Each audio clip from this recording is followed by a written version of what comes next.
All right, you guys. So today we're going to get a look at our Darth Malgus figure in the Black Series line for your Gaming Greats Black Series line guide. So really cool looking box. I do like the illustration of the character. Very nice Gaming Greats sticker, Black Series logo. Box is kind of scratched up a little bit. I got this from Disney Shop. Came in actually on Tuesday. And of course, I'm here getting it reviewed for the weekend. So your warning label, Darth Malgus there. You have your Star Wars, the Old Republic banner for your figure, Hasbro logo, and then of course your plastic-free packaging label. Let's get a look at the side of the box. So getting you a look at the side of the box, we have again a very cool illustration of your character with the saber, Darth Malgus at the bottom there with the blue silhouette going into the shaded gray. And a very nice background behind your character, Darth Malgus. Really, really nice stuff there for the side panel for your box. And then, of course, for the back side of your box, again, you have your Star Wars The Black Series logo, Darth Malgus, a small blurb on your character. He is number 24 in the Gaming Greats line of figures.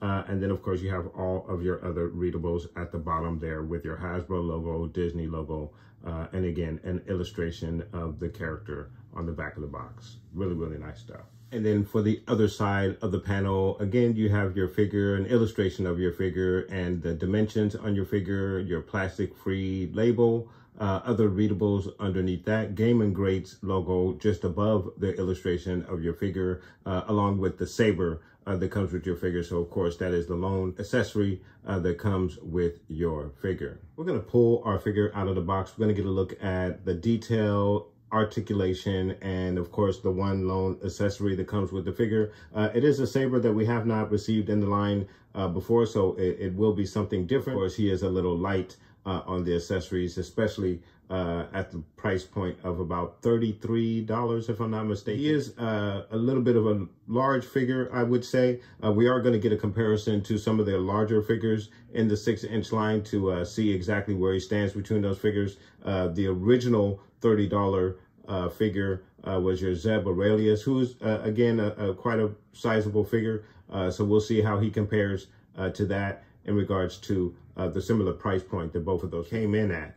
So please do stay tuned. All right, you guys. So we have our figure out of the package, and first impressions out of the package, I do like him a lot. He is a very hefty, very thick, pretty much well-balanced figure. Posing is not going to be an issue, I don't believe. All of my joints seem to be in a very decent condition, not too tight, not too loose. So I am very happy with my purchase of this particular figure. However, I did discover one slight little tiny little flaw with this particular figure, and it is with the hood. The hood on the figure, in my opinion, is just a tad bit too big. You kind of have to pull it back a little bit to kind of get a good view of his face underneath the hood. And then the other thing is that the hood is attached underneath the armor, under the shoulder armor for your figure. And because of that, you're going to have a hard time having this face exposed and turning the head either to the right or to the left with the hood on, because it is not able to turn with the head. The hood can only go straight forward. There's no left turn radius with the hood because again it is attached to the front part of the shoulder armor, and then same going to the right. You're not going to be able to get any really good poses with the head turned with the hood on. So I guess you could call it a major gripe because there are some poses that you'll be limited with.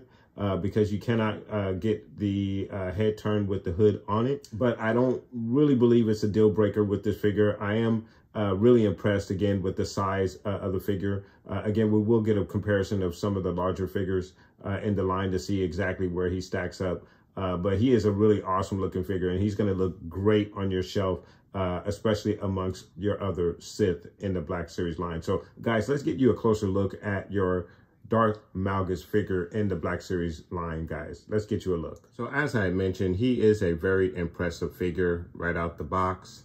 Either side of the hood that's attached underneath the shoulder armor. But you have some really, really good texture on the shoulder armor there, on his forearm armor. Just really nice, very Mandalorian-like there. You got that on both sides, texture on the thighs, the shin armor, knee armor, all the way down, covering the shoes. So really, really awesome design for your Darth Malgus figure. And then getting you a better look at the chest plate, just really, really nice stuff. Very Vader-esque, obviously, very true to the design from the game, but still it has its own distinctive look from Vader. So really, really nice design. Very, very cool. And then of course you have the shoulder pauldron, the armor that covers the shoulder. Just really nice, very beefy looking. Just adds to the mere size of this guy. Really, really nice. Very happy that they went with the soft goods. Just really nice. And actually, I do like the added touch of the hood being kind of sewn to the cape. It kind of adds a little lift to the cape where it kind of sits off of his back a little bit. I think that's going to be very important, especially if you try to get the cape in some kind of poses, which we'll try to do there. We'll try to get done here today, guys. Underneath the cape, again, you have some really nice texture all along the armor. Even along the belt line, you have that really, really nice silver piece in the back. It's really, really cool stuff. I mean, he is an absolutely awesomely designed character. Really, really nice. All right, and then when you pull the hood off, again, the hood is sewn to the back of the cape, so you're a little bit limited on how far you can get the cape draped off of his head. It kind of lays around the back of his neck, kind of like a neck brace. It doesn't bother me as much, but I can see that probably bothering some collectors.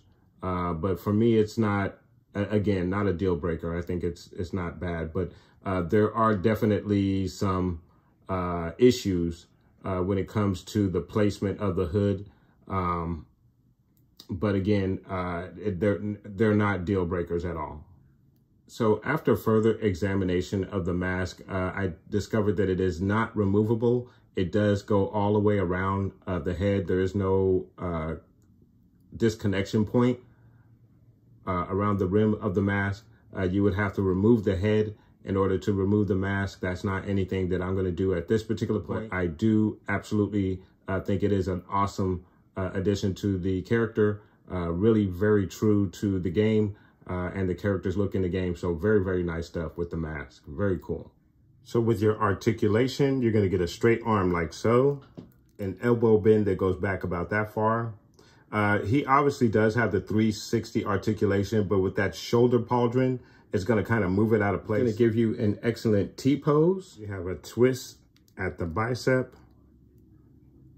There's a twist in the wrist. He has an up and down hinge in the right wrist. In the left wrist, he has a back and forth hinge. His widest stance is going to be about that far. He's going to kick out about that far. A knee high that's about that high. He's only going to go back about that far. Swivel in the hip, but there's no twist in the thigh. The twist is at the knee. So you have articulation there. And then in the foot area, he's going to go down about that far. Then he goes up about that far. And then of course you do have the rocker in the foot as well. The torso, he's going to go down about that far, back about that far. He has a really, really good range in the torso. You get a very cool left to right twist. And then in the head area, he's gonna go down about that far, back about that far. You have your right to left. And as I had mentioned earlier, with the hood on, when you twist the head, the hood just doesn't follow with the head. It just stays straight. So if you got to twist, if you want to get a pose with his head turned and the hood up, you're gonna have a difficult time kind of getting that pose. You're gonna have to pull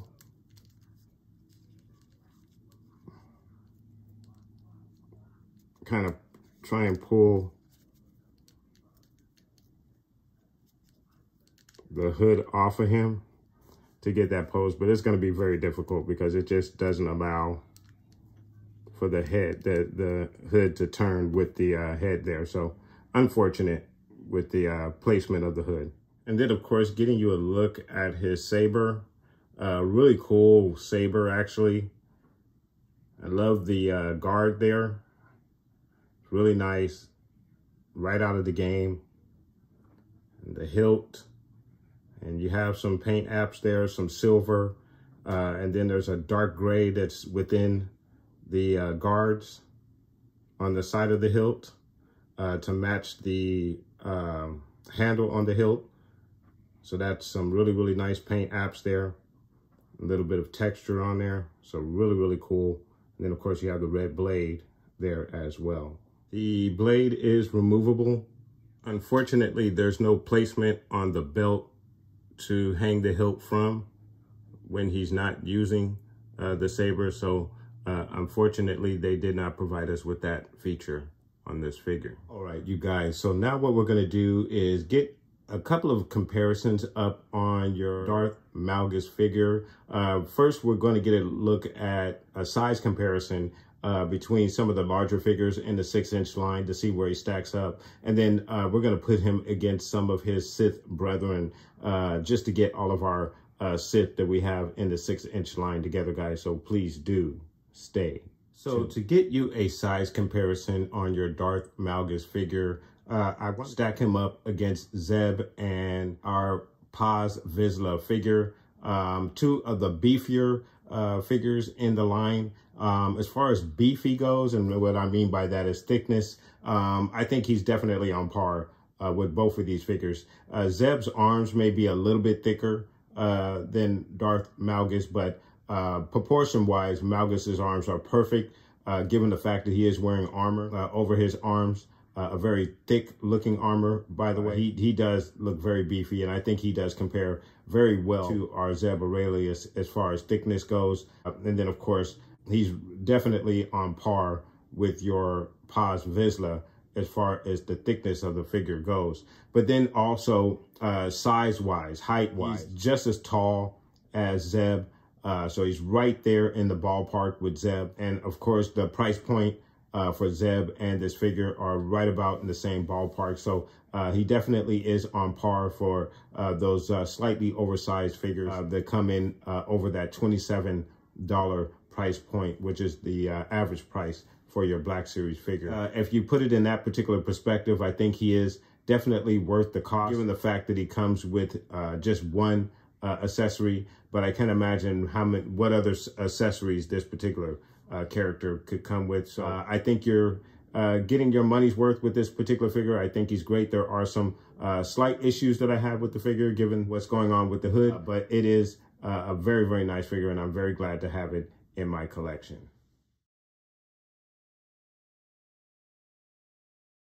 All right, you guys. So getting you a look at all of our official Sith in the 6-inch line. Now, of course, there have been several Dark Force users, such as the Inquisitors, Asajj Ventress, plenty of them in the 6-inch line. But I wanted to put all of our official Sith that had the Darth title all together. There is a look at all of your official Sith in the Black Series line, guys. Very, very cool. Very happy to add Malgus to my collection. And as you can see, he towers over everyone. Malak actually comes the closest to him, but I believe he's like a tad bit taller than Malak. And then of course, he's a lot beefier than Malak is. So by far, the tallest Sith that we have in the line. So some very, very cool stuff there, guys.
So there is your Darth Malgus figure.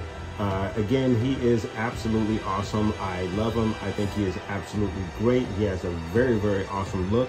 I do have a couple of quibbles with this particular guy. Again, with the positioning of the hood, just kind of makes it a little difficult to get poses with the hood on and his head turned. Also with the hilt, there is no placement on the belt where he can hang his hilt, which is unfortunate. I think that is something that they should have included, and unfortunately they did not include that here for this particular character. But other than that, I think he is absolutely awesome. I most definitely would recommend this figure for anyone who is into the Sith, or if you are into the Knights of the Old Republic game. But guys, let me know what your thoughts are in regards to this figure. Have you picked him up, and what do you think about this guy? What do you think about the price point? Is he worth the $33, I believe? I think he's about $33 and change. Guys, let me know. Put those comments down below. And I want to thank you guys so much for watching. Please like and subscribe. And of course, guys, from the Father to the Son to the Obi-Wan Force Ghost, may the Force be with you always.